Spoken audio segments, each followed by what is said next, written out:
Hello and welcome to Ahead of the Curve, the podcast from Acadia, where we take time to get under the skin of the risk, margin and collateral industry, to dig deep and present topical perspectives and insights on this hugely important sector. In this edition of Ahead of the Curve, we're going to take a closer look at Acadia's role in developing and delivering complex risk services for businesses. The final phases of Uncleared Margin Rules, or UMR, have brought many hundreds of firms into regulatory scope. Typically, these are small to mid-sized buy-side firms that have minimal experience or resource available in the complexities of risk calculations and managing two-way margining. In response to this challenge, the market, led by Acadia, has developed a suite of risk services that firms can utilize in a cost-effective and standardized manner. These services have been successful for a number of reasons, and in this podcast we'll explore the reasons for that success. We'll look at why firms have gravitated towards Acadia's solutions, and we'll ask what's in store for the future of this business. Now, to chew through these points, I'm delighted to be joined by expert guests from Acadia. Donal Gallagher is co-head of Quantitative Services Division at Acadia. Stuart Smith is co-head of Business Development for Risk and Data. And Jake Ullman is a Business Development Analyst. Donal, Stuart, Jake, welcome to you all. Hi, John. Delighted to be here. Hello. Hi, John. Well, it's great to have you all on board to talk on this very focused subject, and I think a really interesting one as well. So, Donal, let me come to you first. Can you speak about the unprecedented growth that Acadia's risk business has experienced over the last few years? 2 years ago, could you have imagined we'd be where we are today? Oh, my goodness. In short, no. I don't think I would have foreseen where we got to in the end. First of all, where are we? We're calculating for over 100 firms now, sensitivities and backtesting, and that represents more than half of the Phase 5 and Phase 6 firms. I just checked the numbers again. We calculated for over 1.2 million trades in the last year. And if you told me that that's what we were going to be doing when we started this, I would have said, I don't think we'll get to that scale. It's been quite remarkable. Has it come as a surprise to you, Donal? It has. I mean, if you think back, we started this tiny bit of old history here. What is now the Quant Services Division of Acadia was a firm called Quaternion. I was the founder and CEO of that firm, and we first partnered with Acadia in 2018 because Acadia felt there would be a need to provide risk services to the Phase 5 and 6 firms. And if you'd said to me that we would be covering the range of trades that we're covering in the markets that we're covering them, I don't think I would have believed you. And if you ask yourself, well, why, what happened? How did it come about? I think it was two things. First of all, it was the uniqueness of Acadia, because Acadia, in my experience, many firms behave like vendors. I come up with products and sell them.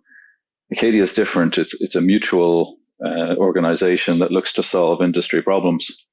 So when you think about this problem of how do we do margining for 200-300 firms simultaneously, and you do it centrally, that's a problem that needs to be solved. And if you tackle it as a problem that needs to be solved rather than a product that needs to be developed, you kind of get to where we get to, because we said yes to everything, because we knew we had to calculate for the whole industry.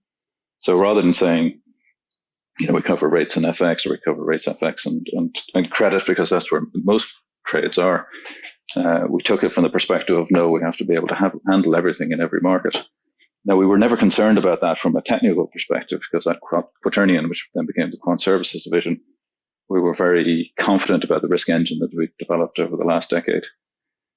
But the big area in which we had to work was really twofold. First of all, it's assembling the market data, because if you think about the scale of the OTC market across not just rates, FX and credit, but also equities. And that's a huge universe, isn't it, Donal? A huge universe. Yeah, firms operating in every market. I mean, you're not just talking about the London Stock Exchange. You're talking about all of the big financial or not so big financial centers all around the world. And if you think about the range of equities against which OTC derivatives could be written, or equity options, then you're into getting the volatilities. or you think of commodities and you think about the number of commodities that are traded globally, it's remarkable. And that's not to mention bond derivatives and the range of bond ISINs that we've had to source. So I think it's only when you think about it as a collective problem that needs to be solved centrally in one place for the entire industry that you get to the sort of place where we ended up getting to. But I don't think we would have foreseen either the scale or the demand in the industry for a central, utility-like mutual service. So, Stuart, then what do you attribute to Acadia's success here? I think it's really important to consider kind of how does Acadia see the problem and what's the end point. And for us, a big difference is that the end point isn't calculating sensitivities. For us, the end point is reconciling sensitivities with counterparties and being able to deliver good margin calls. And that's a real difference because it changes your point of view around what's important in the problem and the level of customer service that you need to be able to provide. And it aligns our needs much more accurately with the needs of our clients. And that's what our clients need. They don't really care ultimately what the sensitivities are. They care that they reconcile, that they get a clean process, and that they're able to accurately, send and receive margin as and when they need. And the fact that we're aligned on that means that our teams are really focused on being able to provide the data that you need, the quality calculations that you need to be able to deliver that. But then more importantly, being able to step in when things don't work, fix them rapidly, and make sure that we go forward with a good process.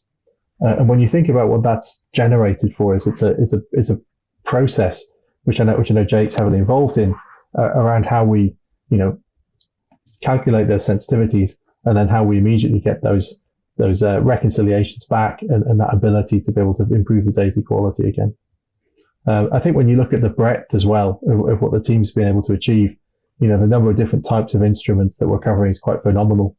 Many of the engines out there, are covering basic instruments, are covering a range of things that people do, but they're not touching on some of the more exotic things, whether that's, basket trades, rainbow options, a big plethora of trades that sit out there, which are, non-standard, which come, once or twice from different clients over time, or just genuinely bespoke because that's what people need. And particularly in phase 6, we've seen a lot more of the range of instruments coming into the system.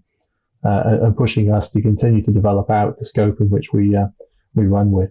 I think you raised something interesting there, Stuart, which I think is also a part of what you can do as a central utility, which is, you talk about the OTC market, which is the last great non-standardized financial market, precisely because there are so many bespoke instruments out there, all sorts of baskets and options and exotic payoffs. And, in doing what we had to do, which is onboard the positions of 100 firms across that range, we ended up developing a data standard, which is what we call ORE XML, which is a standard way of representing this last great menagerie in the financial markets of the OTC markets. And I think having that and doing it at scale and having teams that were doing it at scale day after day, week after week, and onboarding firms is definitely a key part of the success of the service. The last great menagerie. That's a great picture that you paint there, Donal. I like that. Jake, let me come to you and let's just talk in a bit more detail here. Tell us more about the constant cycle of pricing model testing, the feedback and the improvement loop there. How does all this work in respect of what we're discussing at the moment? Certainly, yeah. I mean, to provide some context, the sensitivities that Stuart was talking about, that feeds in to our clients' exposure calculations every day that they use for their regulatory margin calls. And when there is a margin dispute with a counterparty, firms look to our service called I'm Exposure Manager to reconcile those calculations against their dealers. As we set up clients, in the onboarding process, we're not only teaching them how to investigate these differences, but we also stand by them to help. And I think that really, as Stuart was mentioning, it attributes a lot of our success to the fact that we do stand behind our clients. And we really are there to help kind of every day, helping resolve those disputes when possible. We can work together. Frequently the issue does come down to something very simple. The ORE XML standard that Donal mentioned that we're kind of building.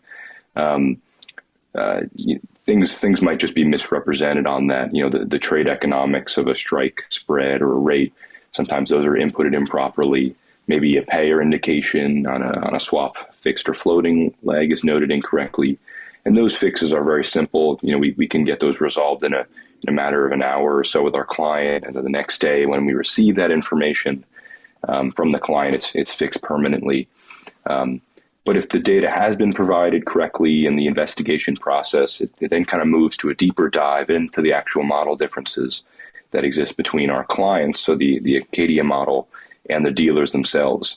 And if there is an issue on the Acadia side, we're very proud of the fact that we can quickly identify those necessary corrections, kind of create those specifications, and actually schedule and kind of implement those works in a matter of a week or so.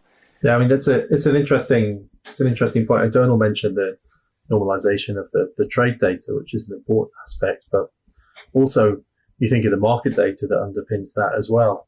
Essentially, we have one set of market data that's been validated by 100 plus calculations every day, run against many of the biggest banks in the world, and I think that's completely unique in that you get so many effectively opinions pushing back and making corrections, making improvements to that market data set, and probably makes it one of the cleanest market data sets there is, because of the way that it's challenged every day, it's disputed when it's wrong, and it's fixed. And again, it feeds through back into that quality that you're able to put into the calculations themselves, but also sets Acadia up for the future in terms of other things you might want to do with that market data set that we've invested so much in. I fully agree. And I think that only was possible, the feedback loop of having that with our clients, and then also having incredibly intelligent people, flexible people at Acadia. It really birthed into an incredible product of our risk generator service. It's funny to say that. If you go back to some of the discussions we had in 2018, 2019, as we were starting to stand the service up, there were plenty of people who said, that task is a bridge too far. That task of, well, first of all, if you can model all of the vast menagerie I referred to earlier of derivatives, that's a hell of a hard problem. Then you've got to standardize the trade terms, the trade economics across this range of trades. And even if you master that, you've got to pull together all the data across all of the markets and exchanges and places where bonds are traded. And many people said that's a bridge too far. That can't be done. I think it helped us that there was a lead in over several years. That was 2018 was as we stood the service up. I think was phase 3, phase 4 when we got the initial clients in, and then we had a chance to work. Phase 5 was I think 40 firms, and all of that gave us time to build and to get it right and to work on the quality. So at the end of the day, what people said couldn't be done was done, but it took time. It's quite an achievement. And Jake, is there anything else you'd add to that? Yeah, I think the last note is really the fact that product that came out of that feedback loop that we've been talking about. It doesn't sit really behind a black box as a lot of other solutions tend to sit. The things like the calculation process, the market data, the pricing curves, fixing information, cash flows. All of that we kind of expose to our client to some degree, and give them an insight into how the calculations performed. And we find that this makes it incredibly useful, not only for them, but also the actual resolution process is a lot easier when we're teaching them how to resolve those differences. And all these aspects are basically available via a nice, easy-to-use UI, which has also been very powerful and necessary for an area that we've been looking into, index decomposition and kind of investigating those decomposition differences. And ultimately, I think this product has just been truly a game changer for our clients. So, Stuart, I'd like you to take up that point that Jake has just raised there on index decomposition. It's a fascinating phrase. Talk to us more about what it amounts to. Sure. The ISDA SIM methodology allows for two methods when calculating trades that have underlying equity indexes. One of those is called the standard method, where you consider everything at the index level, so just taking the price of the index and calculating the risk on that basis. The other approach is when you look at the underlying equity components of that index, and that's called the decomposition method. It's not clear from when you read the regulation whether one of those would be beneficial or not. However, when you work through the maths and the weighting of those, there's a very clear preference for the decomposition method in almost all cases. On top of that, you can also get a benefit from the natural hedges which may exist within your portfolio, where you've got similar equities in different directions as well. So it can make a very significant difference to the total exposure that a firm's seeing. That can be between 30 and 50% in some cases, but it's quite dependent on the particular indexes and the hedges in the portfolio itself. The biggest challenge that people actually see in computing in this way is getting hold of the data. And many of the smaller firms don't have this data, or certainly don't have it in a way which they can use it for this type of calculation. And therefore they get stuck a little bit in trying to execute this. And that's somewhere where we can help significantly, because we can pool together and bring one set of data again. We can work with a wide range of index providers, procure that data, make it available to people for doing this calculation without them having to go to the effort of procuring it themselves and making sure they've got the ability to share it, etc. On top of that, many of the banks also write proprietary indexes, which they then provide derivative trades on. And again, we're working with our clients who are, also some of those largest banks to make sure that data is available. They're in fact very keen to see this method used more in many cases because of the reduction in the level of margin that they have to pay. So they're working with us to be able to provide that data so that we can then, get good calculations that reconcile on both sides. Stuart raises a really interesting point there, which is about, efficiency and one way of being more efficient is in using index decomposition, which just more accurately reflects the risk in the portfolio rather than treating it as a single index. But if you think about where is initial margin going now, the goal of firms initially is to comply because it's a regulation, you must comply with it. But then your next reaction, as soon as you've complied, is to look at it and go say, well, okay, can I be more efficient? Because I know SIM 2.5 is coming, and with the increase in volatility, that's probably going to give rise to more SIM. Can I be more efficient in things like index composition and things like spreading my trades out more equally among my counterparties? And I think that's where SIM is going for the next few years, is going to be about efficiency and improvement in light of the regulation. So let's just start to wrap this up and think about what lies ahead for Acadia's risk business. Donal, let me come to you first on that. I mean, the short answer is we're going to be responsive to client demand. And that's what we're seeing. We're seeing the need for efficiency, and it manifests itself in several different ways. Decomposition is one that's important. It's very relevant in the equity space. We know for sure that pre-trade, which is something that we've released as of September, which is the ability to look at the impact of a trade, multiple counterparties before you put it on, and decide from an initial margin perspective where's the most efficient place to place that trade.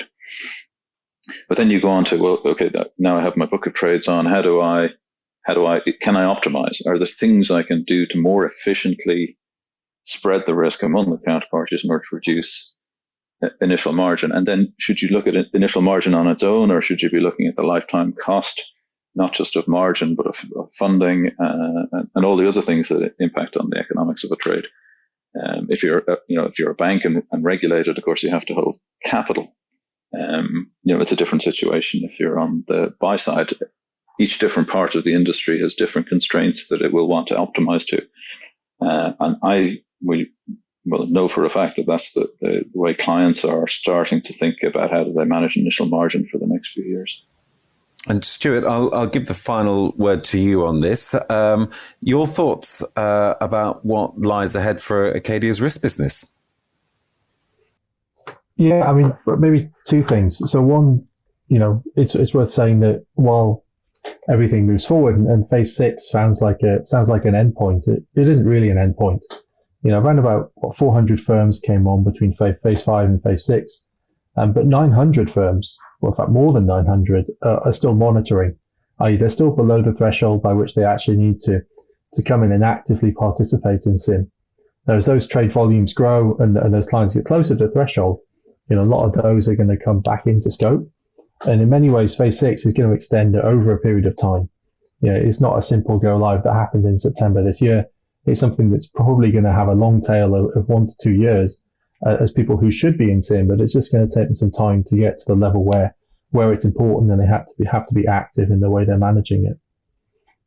But the other side to that, maybe more from Acadia's point of view, is when you look at the infrastructure that we've built around what it is that we do today, and we talked about the market data that we've spent the last 3-4 years curating, error checking, finding issues, fixing them, and making sure that it's clean and ready to go for what we need.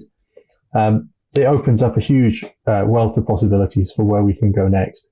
There's numerous risk calculations, I think, which can benefit from the type of approach which Acadia has brought to initial margin, and where we can roll the engine out, which we know has got good capabilities across a wide range of risk types, to really deliver that same high customer care, high quality calculation, and results analysis for people. So yeah, I think it's a very exciting place to be. It's a very exciting time. Initial margin certainly not done, and in the rearview mirror, it's still very active and will continue to be. But yeah, looking forward to how we can expand the scope of what we do and get involved in more areas of what our clients need. So I think one of the aspects I know firms are going to be looking at is backtesting, because we saw very recently that the PRA, that's the UK Prudential Regulatory Authority, which obviously is one of the leading global regulators, they wrote to the CROs of firms that are in scope for initial margin and asked it some very specific questions about the performance of initial margin. And is it adequate in every case? And they specifically asked firms to report back on their findings. And really the only way you can, not the only way, but the main way you would do that is through backtesting.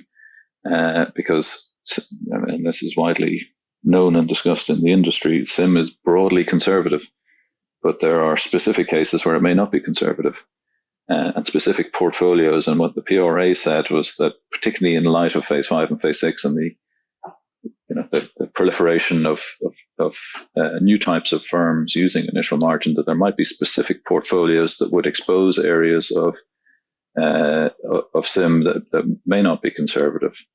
And the best way of identifying that is to backtest. And you backtest individual portfolios, not at the global sort of industry wide, where of course it is conservative, but specific portfolios. And where you find under conservatism, the PRA is asking what firms are doing to remediate that, what additional buffers are they holding. Now, backtesting is something that Acadia has been live with since 2018. Again, we backtest for many firms, and we see on a weekly, quarterly, monthly basis.